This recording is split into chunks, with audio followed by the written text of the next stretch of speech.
bienvenue dans cette nouvelle vidéo. Aujourd'hui je pense que la vidéo va être assez rapide, on est sur mon bilan de lecture du mois de février. J'ai lu 5 livres et on est actuellement tout début mars. Donc il y a un livre que j'ai commencé fin février, que je vais terminer début mars, je peux vous en parler un petit peu. Mais on est sur 5 livres terminés, j'ai pas du tout écouté d'audio ce mois-ci. Et surtout on est sur 2 livres à plus de 800 pages, donc ça m'a pris un bon moment dans le mois. Vous allez voir que je n'ai pas du tout respecté ma palle de février. Tous les pronostics, clairement, j'en ai lu 2, surtout ceux de la palle. C'est tout. Disons qu'entre temps, j'ai acheté des livres, donc j'en ai priorisé certains. Et à part ça, j'ai vraiment pas du tout eu le temps de lire plus. Ce qui fait que... bilan plutôt mitigé ce mois-ci, par contre j'ai eu des belles lectures. On va commencer par le livre que je vous ai montré. Celui-là, il a chevauché donc la fin du mois de janvier et le début du mois de février. J'ai lu Cinder. Bon, si vous avez suivi mes anciennes vidéos, vous savez que je ne vais malheureusement pas continuer cette lecture. Enfin, cette saga. Parce que j'ai terminé cette lecture. Je lui ai mis la note de 3,5 sur 5. J'ai bien aimé, j'ai passé un bon moment. Tout cet univers de réécriture de contes avec une ambiance un petit peu science-fiction, robotique, technologique, etc. C'était pas mal.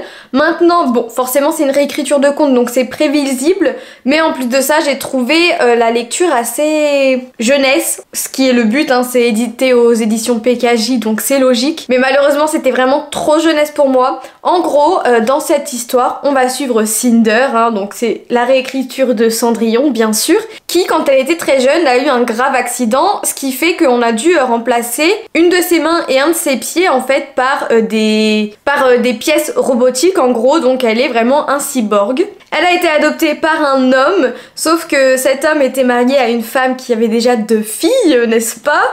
Et c'était pas forcément pour cette adoption. Bien sûr, son père adoptif est décédé, ce qui fait qu'elle s'est retrouvée toute seule avec son horrible belle-mère et ses 2 horribles demi-sœurs. Enfin, les 2 ne sont pas horribles, mais il y en a une avec qui elle s'entend pas du tout et l'autre avec qui elle s'entend plutôt bien. Ce qui fait que sa vie, elle est pas forcément évidente. Elle est un petit peu livrée à elle-même. C'est elle qui va travailler en fait. Elle a un petit magasin où elle répare justement des cyborgs, des androïdes, etc.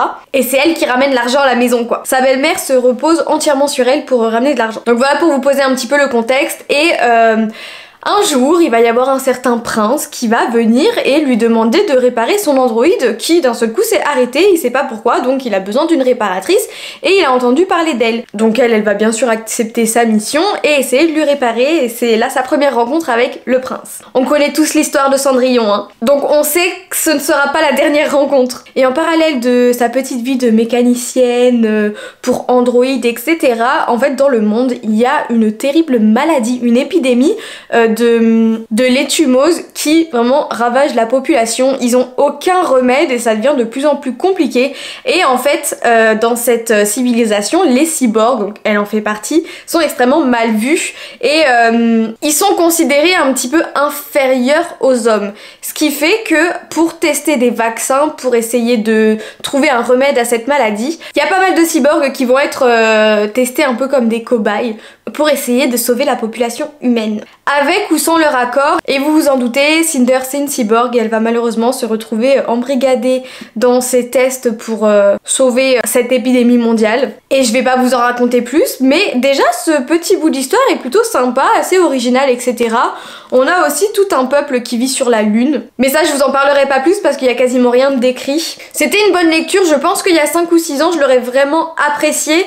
Maintenant mes goûts de lectrice sont un petit peu plus développé et j'ai bien aimé, mais c'est pas assez adulte à mon goût, un petit peu trop jeunesse, bien que franchement l'histoire est très intéressante. Maintenant je pense pas faire de cette saga une priorité dans mes lectures, c'est pour ça que je préfère l'arrêter là. Mais je l'ai noté donc 3,5 sur 5 et simplement parce que c'est un petit peu trop jeunesse. Comme vous le savez, j'ai acheté pas mal de livres d'occasion il y a un petit moment. Celui-ci en faisait partie avant que je découvre vraiment ce que j'aime, ce que je n'aime pas, et donc forcément que ces anciens achats ne me correspondent plus entièrement, on va dire. Bon, là on va passer aux livres qui ont pris la majorité de mon temps de lecture sur les mois de février.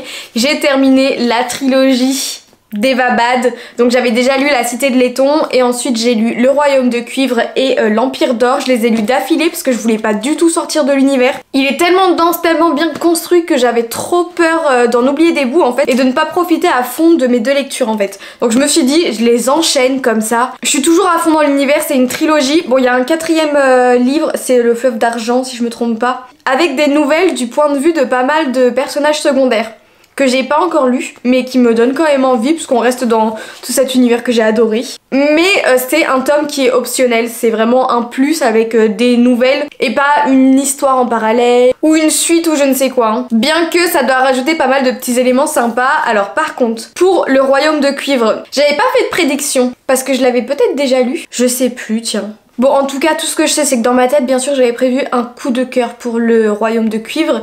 Et dans la vidéo, je vous avais prédit un coup de cœur également pour l'Empire d'Or. Parce que quand j'ai lu La Cité de laiton, mais j'étais tellement fan. J'avais tellement hâte de lire la suite. J'ai tellement aimé l'univers, les personnages. Et bien sûr, ça n'a pas manqué. En fait, chaque tome est meilleur que le précédent, c'était fou. J'étais tellement à fond dans ma lecture. J'ai mis un moment à les lire hein, parce qu'on est sur...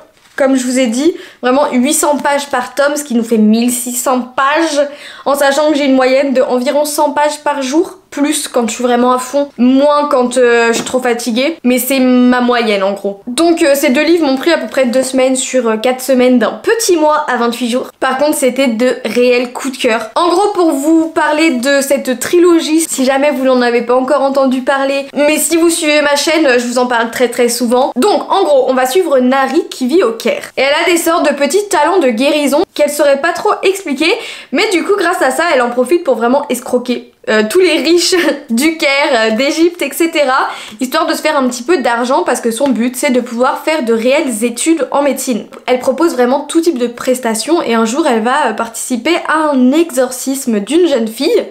Et pendant cet exorcisme, elle va parler une certaine langue, dire certaines paroles qui lui sortent vraiment, elle sait même pas d'où. Et quand elle va les dire, en fait, elle va invoquer un djinn. Et ce djinn, c'est Dara. Et quand Dara il va rencontrer Nari, il va être un petit peu sur le cul parce qu'il comprend pas trop comment c'est possible. Et il va décider, ils auront pas vraiment le choix parce qu'ils vont être poursuivis par d'autres personnes. Ils vont devoir fuir le Caire pour pouvoir se rendre dans la cité en gros des djinns qui se nomme donc d'Eva Bad. Et déjà dans le tome 1 ça va être un sacré périple pour réussir à s'y rendre et là-bas après on va découvrir vraiment toute une civilisation, un peuple qui est divisé en plusieurs peuples dirigé par une certaine personne. Tout le monde n'est pas d'accord avec ce dirigeant, tout le monde n'est pas d'accord avec qui est au pouvoir, avec ce qu'il fait. En gros, chaque peuple a vraiment sa terre. Et au centre de tout ça, on a une ville, c'est Deva Bad, qui va regrouper en fait un petit quartier par peuple. Et il y a pas mal de problèmes entre tous ces peuples depuis des générations et des générations.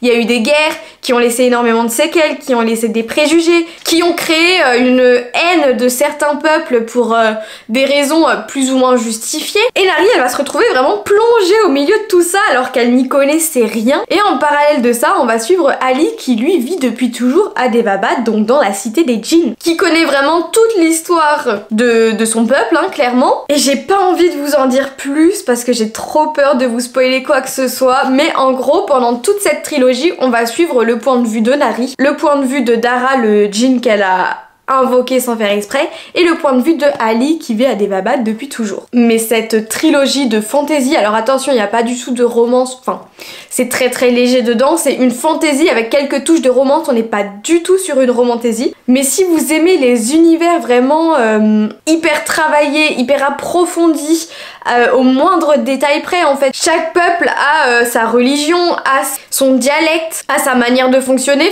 c'est vraiment hyper recherché, hyper bien fait. Ça peut être compliqué à comprendre, mais et encore ça va. Au début j'étais un petit peu perdue avec tous les noms des peuples, les noms des langues, les problèmes entre chaque peuple. C'est pour ça que je vous conseille, si vous la lisez, peut-être de la lire d'une traite pour être sûr de ne rien oublier, parce que j'ai eu du mal à me remettre dedans entre La Cité de laiton et Le Royaume de Cuivre.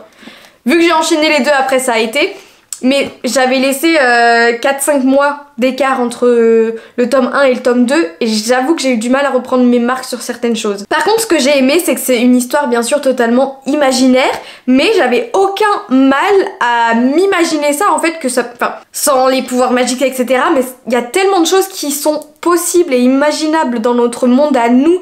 Il y a plein de choses qui sont dénoncées comme de la discrimination, des préjugés, il y a une haine par rapport à par exemple un peuple qui n'a pas le sang de la même couleur que les autres peuples pour une raison que je vous laisserai découvrir. Enfin, c'est vraiment une sorte de racisme qui est basé sur une couleur de sang, quoi.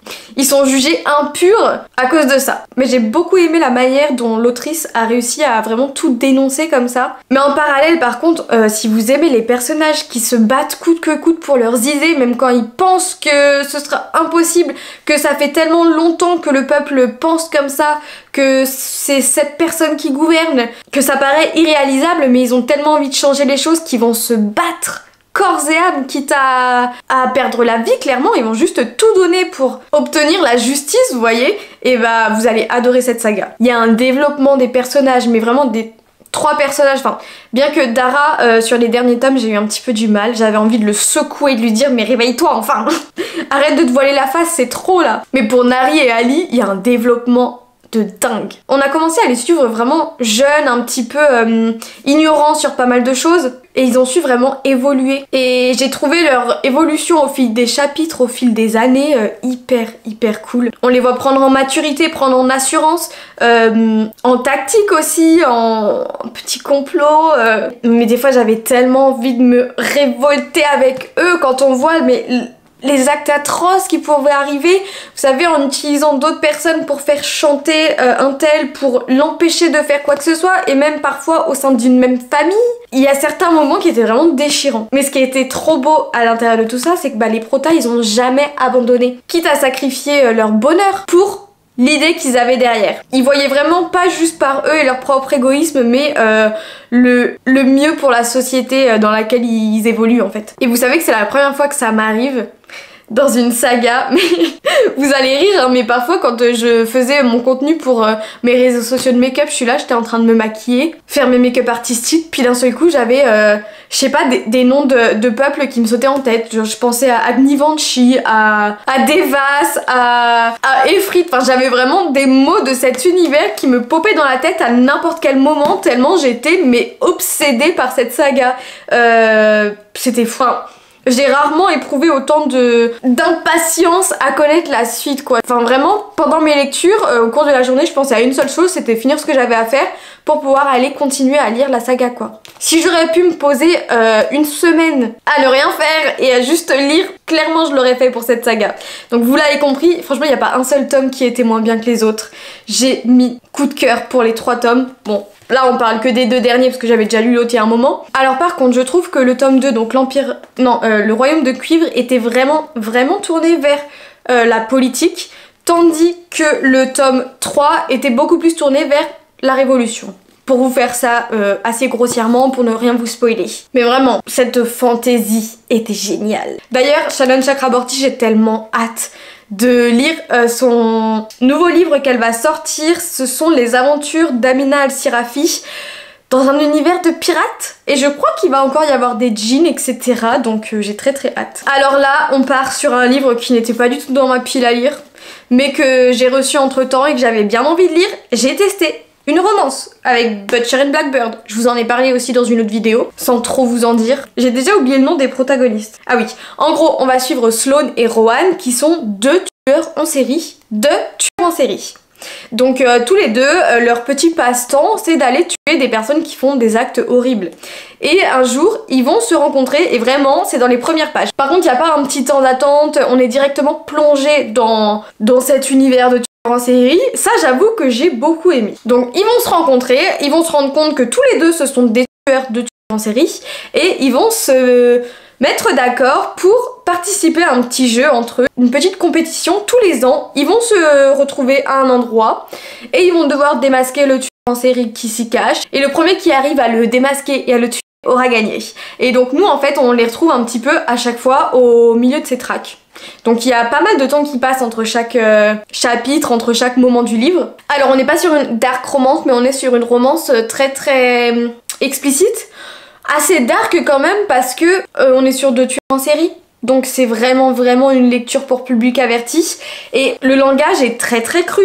Que ce soit leur langage dans la vie de tous les jours en fait au niveau de l'écriture du livre, ou que ce soit surtout sur les scènes un petit peu plus explicites, soit gore au niveau des meurtres, soit très imagé, très détaillé au niveau des scènes de smut. J'ai beaucoup aimé tous les détails sur leur chasse aux meurtriers, sur les meurtres qu'ils commettaient, hein, très clairement. Alors en gros, Butcher, donc c'est Rowan, l'homme, disons qu'il réfléchit pas avant d'aller commettre un meurtre, et il tape dedans quoi, tandis que Blackbird, donc Sloane, elle est mais hyper méthodique, elle prévoit tout à l'avance et elle est mais super sadique, j'ai adoré. Ça vraiment c'était super cool. Bah, à quel point tout était ultra recherché dans ces meurtres, c'était plutôt sympa. Maintenant leur romance, je l'ai trouvé pas ouf. J'ai trouvé ça très vulgaire. Moi personnellement c'est pas mon kiff ce genre de scène de smut. Franchement je les ai passées très vite parce que c'était un peu trop pour moi, pas nécessaire, enfin j'ai pas trouvé d'intérêt dedans. En plus de ça, leur relation à côté de tout ça, je l'ai pas trouvée hyper intéressante. On nous parle de tout ce que les personnages ont vécu dans le passé, mais on nous dit en gros ils ont vécu ça, c'était très dur pour eux.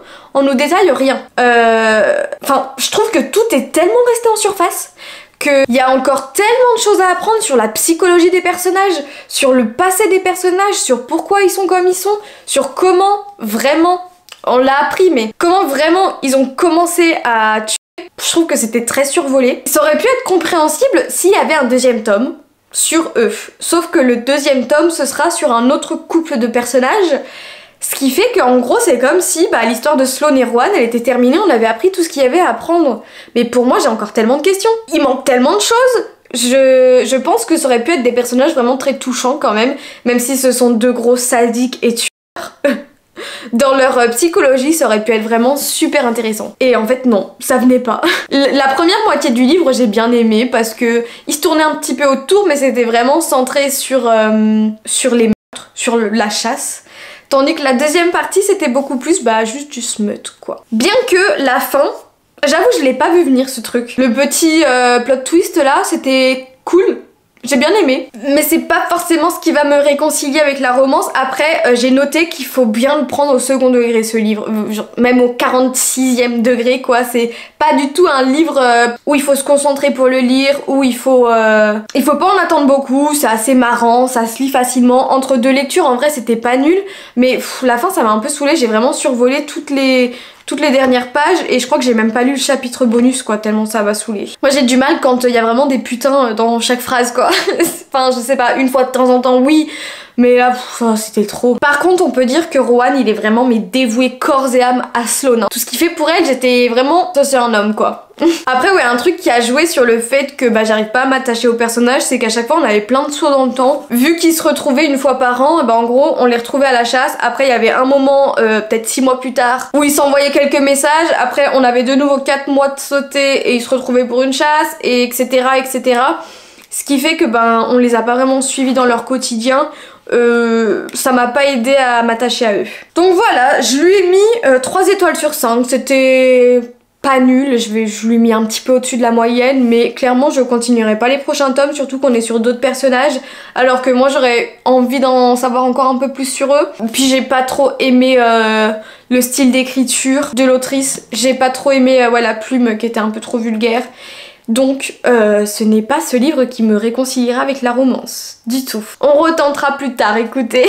Je vous ai écouté, j'essaye de ne plus lire les résumés quand je vous parle de livres et de faire mes propres résumés. Vous m'avez dit que vous préfériez comme ça. J'essaye, mais je suis très nulle en fait pour raconter des histoires, j'ai tendance à m'embrouiller. En plus, j'ai une cervelle de moineau, donc pour raconter le résumé d'un livre que j'ai lu au début du mois, à la fin du mois ou un mois après, ça devient déjà compliqué pour moi.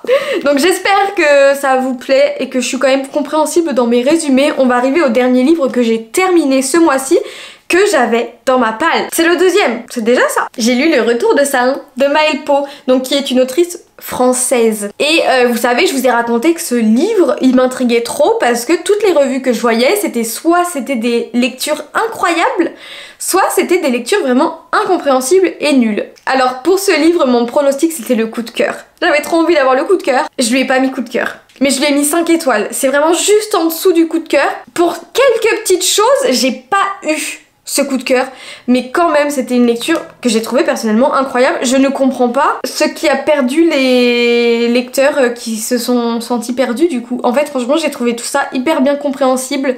Peut-être que allez, les 2 premiers chapitres forcément on nous donne plein d'informations, mais c'est très vite expliqué en fait. Donc pour moi il n'y avait rien d'incompréhensible, c'était une lecture hyper originale. En gros, pour le résumer, on va suivre Shai. Shai c'est une petite femme lambda comme vous et moi qui fait ses études à Paris et qui rêve depuis toute petite. Son père lui racontait des histoires en fait de magie, d'aventure, de quête, de pouvoir. Et pour son anniversaire, c'est 20 ans si je me trompe pas, elle va souffler ses bougies et faire le vœu de vivre une aventure comme ça. Et le lendemain, quand elle va se réveiller, elle est plus chez elle, elle est pas chez sa mère, elle est même plus en France, à Paris ou nulle part. Elle est dans un endroit qu'elle reconnaît pas du tout. Tout le monde est en furie autour d'elle, il faut qu'elle fuit. Pourquoi? À cause de qui? Où est-ce qu'elle est? Et ben en fait elle est dans un tout autre univers. Elle est arrivée à Ocean Saloon. Alors les noms j'ai eu un petit peu du mal aussi. D'ailleurs fun fact, je croyais que ça ce serait son love interest. De base j'étais persuadée que c'était ça, j'étais à côté de la plaque. Mais je m'en suis assez vite rendu compte. Donc en gros quand elle arrive dans ce monde, elle se rend compte qu'il faut qu'elle fuit. Mais comment est-ce qu'elle se rend compte de ça? Et ben en fait elle entend une voix dans sa tête. Elle ne sait pas qui c'est. Elle ne sait pas comment il est rentré dans sa tête, pourquoi. Elle, son seul objectif, c'est de rentrer chez elle. Même si elle rêvait d'un nouveau monde avec des pouvoirs, etc. Il y a une différence entre rêver et le vivre pour de vrai. Elle veut juste retourner dans son petit appartement parisien. Et donc cette petite voix dans sa tête va lui dire... écoute, si t'es là, c'est pas pour rien. Tu as ça à accomplir et dès que c'est accompli, promis, tu pourras rentrer chez toi. Donc, qu'est-ce qu'elle se dit? Je vais accomplir ça au plus vite. Et comme ça je rentre chez moi et tout sera réglé quoi. Et tout le long de sa quête elle va être accompagnée de cette petite voix, elle va rencontrer des nouveaux amis qui vont l'aider, etc. J'ai eu un petit peu peur pendant les premières pages, j'ai vraiment cru que ça allait être très très jeunesse. Parce que la prota était vraiment... Shai, elle était vraiment pas immature, mais ouais, je la trouvais vraiment très jeune dans sa manière de parler, dans sa manière de penser, etc. J'avais du mal. Mais très vite ça a évolué. Elle a vraiment appris à connaître ce monde, etc. Elle s'est développée avec, mais en même temps, je pense que c'est normal que c'était voulu par l'autrice en fait, qu'elle soit naïve au début et perdue, étant donné qu'elle arrive, comme nous, dans un univers qu'elle ne connaît pas. Donc il fallait bien qu'elle apprenne, qu'elle prenne en confiance, en connaissance, etc. pour pouvoir se développer elle-même. Alors par contre, vraiment cet univers, je l'ai trouvé tellement poétique, vraiment la construction autour des astres, etc. J'ai trouvé ça très beau, très original surtout. J'ai beaucoup aimé. Et comme je vous ai dit, c'est pas un livre où on attend 100 pages avant d'être plongé dans l'univers. On lit le premier chapitre qui nous parle de Shai qui vit à Paris. Dans le deuxième chapitre, on est déjà dans le nouveau monde. Et on est directement plongé dedans, ça c'était génial. Il y avait vraiment pas le temps de s'ennuyer. Après, comme je vous ai dit, voilà, j'avais peur que ce soit trop jeunesse, mais ça a très vite changé. Je suis désolée, j'ai pris des notes, alors je suis en train de lire en même temps. La romance, elle était mais vraiment hyper originale et je pense que ça doit être super dur du coup de créer une romance dans ce style-là. Quand j'en ai entendu parler, donc dans les divers avis que j'ai vu passer, je me suis dit... ça me paraît un petit peu bizarre, je sais pas trop si je vais accrocher. Et pourtant, mais Maëlle Pau, elle a tellement bien manié ça, c'était tellement bien fait. C'était hyper attachant, j'ai adoré. Mais en même temps, ça prenait pas le pas sur toute l'histoire autour. Tout était tellement bien lié qu'il n'y avait pas une chose qui empiétait sur l'autre. Vraiment, il y avait la romance qui avait sa place, l'univers, l'intrigue qui avait sa place. Et tout fusionnait bien ensemble. Et je tire vraiment chapeau à l'autrice pour ce style de romance qu'elle a réussi à nous transmettre de manière hyper touchante, sans que les deux protagonistes ne se soient réellement vus en fait. C'est hyper intéressant. Je vous jure que ça peut faire peur, mais en vrai c'est super original, touchant, intéressant à lire, enfin j'ai adoré. Il y a un autre truc que j'ai absolument adoré dans cette histoire, c'est que j'étais happée du coup par ce qui allait se passer, par ce qu'elle devait faire, mais à aucun moment je n'ai su ce qui allait se passer au chapitre d'après. J'arrivais pas du tout à savoir où elle nous emmenait, qu'est-ce qui allait se passer. Je savais rien. Et les plot twists, il y a absolument rien que j'ai vu venir. Alors est-ce que je suis naïve ou pas? Je pense pas parce que vraiment... Enfin, il y en a un au milieu du livre à peu près où je me suis dit oh si c'est ça ce serait génial, et il s'est avéré que c'était ça. Donc c'était un plot twist mais c'était pas non plus un plot twist, mais c'était super cool. Et vraiment là je parle d'une scène en particulier, c'est la première fois je crois, enfin peut-être pas la première mais c'était un des rares livres qui m'a vraiment fait pleurer, mais tellement le moment d'émotion était touchant, tellement j'ai trouvé la scène trop belle. C'était pas triste en soi, c'était juste trop beau. Et c'est je crois la première fois qu'un livre me fait pleurer pour ça. Vraiment cette scène, elle était si belle. Et une des scènes finales aussi, mais pareil. Mais mes larmes elles ont coulé toutes seules tellement c'était trop beau quoi. Et en même temps j'ai les larmes qui ont coulé parce que c'était trop triste pour certaines choses. Bien que comme je sais que c'était une biologie, comme je sais que c'était pas la fin du livre, je savais que potentiellement on allait trouver une solution, mais sur le coup, les émotions des personnages sont tellement bien décrites que bah t'as quand même le cœur en miettes quoi.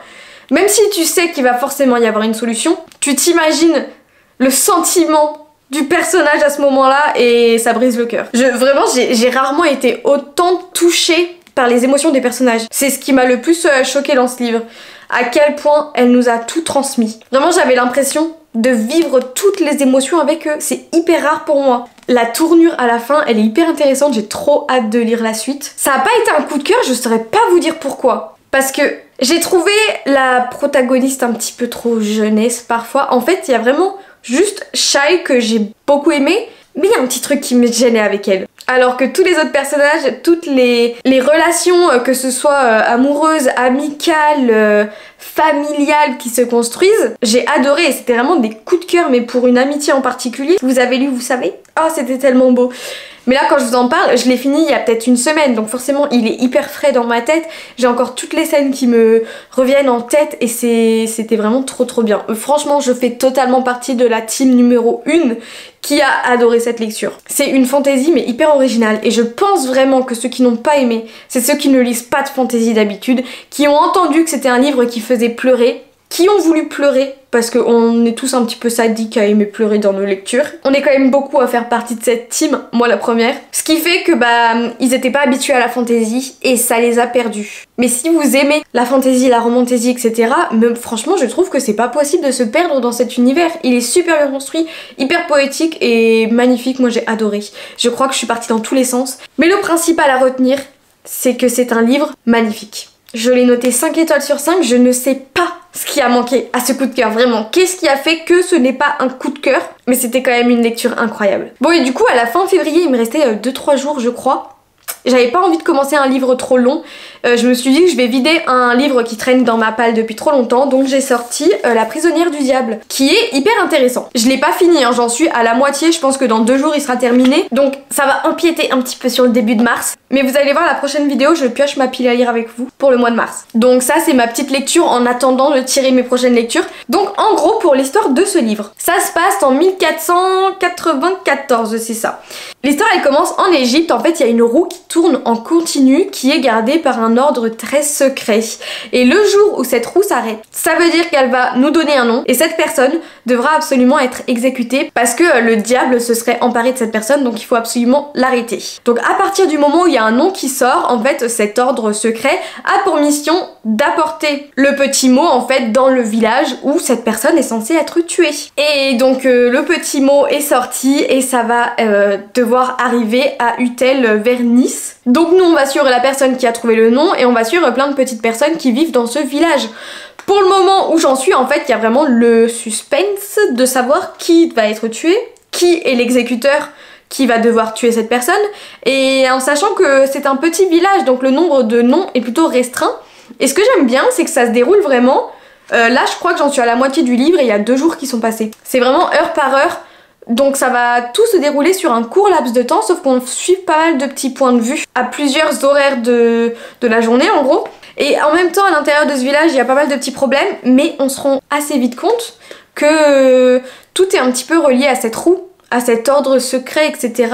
Et je peux pas vous en dire plus parce que j'ai pas terminé. Mais pour le moment, j'aime bien ma lecture, c'est assez sympa. C'est plutôt original comme idée. Et je trouve que ça se lit bien. J'ai mes petites suppositions. Je pense savoir qui est la personne que la roue a sortie. Mais je peux me tromper. J'ai hâte de voir comment ça va se terminer. Qui est vraiment méchant, qui est vraiment gentil. Parce qu'en fait, on entend vraiment sur plein de personnes des sons de cloche différents de chaque personne. Et donc tu sais pas vraiment si cette personne elle est mal intentionnée ou si ce qu'elle dit est vrai. Parce que t'as le ressenti de la personne d'en face qui trouve que c'est elle qui agit bien et l'autre qui est mal intentionnée. Enfin, on n'a pas tous les tenants et les aboutissants de tout. Du coup, on sait pas trop qui est gentil, qui est méchant. Qu'est-ce qu'il faut arrêter? C'est assez agréable comme lecture et j'aime bien le fait que ça se passe dans les années 1400, donc c'est un petit peu historique dans un petit village avec plein de noms, de métiers et tout qu'on connaît pas ou des techniques, enfin je sais pas, il y a plein de vocabulaire un petit peu du 15e siècle quoi et c'est hyper intéressant. Maintenant bah je peux pas vous dire combien je lui mets ou quoi, mais pour le moment je suis plutôt contente de cette lecture, écoutez. C'était le dernier livre que j'avais à vous présenter, franchement je suis KO, donc là je crois que cette vidéo c'est un enfer. Je vais galérer au montage parce que j'ai bégayé tout le long. Je vais essayer de vous faire quelque chose de propre. J'espère que j'ai été compréhensible dans mes propos. Sinon, désolée, c'est vraiment que je suis fatiguée aujourd'hui. J'arrive pas à aligner 3 mots, à faire des phrases avec mes pensées. C'est très compliqué là. Donc écoutez, je pense que je vais vous laisser tranquille pour aujourd'hui. On se dit à très vite dans une prochaine vidéo. Comme je vous ai dit, on pioche ma palle du mois de mars. J'ai hâte de voir sur quoi on va tomber. Et sur ce, si vous avez apprécié cette vidéo, n'hésitez pas à mettre un petit like ou à vous abonner si c'est pas encore fait. Ça m'aide énormément. Donc merci à ceux qui le feront. Et d'ailleurs, dites-moi en commentaire c'est quoi votre lecture actuelle à vous en ce moment. Et allez, c'est bon, je vous laisse. Gros bisous.